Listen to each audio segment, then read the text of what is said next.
என்னடா இது? கண்ணு கலங்கி போய் இப்படி உட்கார்ந்திருக்க. எந்த பயலுக்காக நீ வருத்தப்பட்டு நிக்கிற?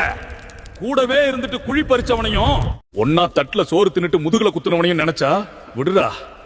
மனுஷ பயலுக குணம் அவ்வளவுதான். காரியம் ஆகணும்னா காலை பிடிப்பான், காரியம் முடிஞ்சா உன்னையே மிதிப்பான். ஆனா இந்த கருப்பன் அப்படி இல்லடா. ஒரு வாட்டி உன் கைய நான் புடிச்சிட்டேன்னா என் உசுரே போனாலும் உன் கைய நான் விட மாட்டேன். உனக்கு துரோகம் பண்ணவன் இன்னைக்கு நல்லா சிரிச்சுக்கிட்டு இருக்கிற மாதிரி தான் தெரியும்.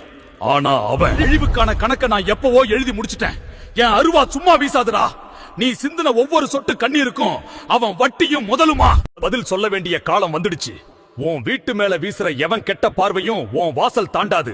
அது என் அருவா மேல பட்டு தெரிச்சு போகும். எவன் என்ன தந்திரம் பண்ணினாலும் இந்த கருப்பன் காவல் இருக்கிற வரைக்கும் ஒரு பயலும் உன்னை தீண்ட முடியாது. நம்பிக்கைய மட்டும் விட்டுறாத. மத்தத கருப்பன் நான் பாத்துக்கிறேன். நெஞ்ச நிமிர்த்தி நட. உனக்கு முன்னாடி நான் வேலியா நிப்பேன். உன்னை தூக்கி விட நான் இருக்கேன்டா. இது உன் கஷ்டத்தை எல்லாம் தூக்கி எறிய வந்து நிக்கிற.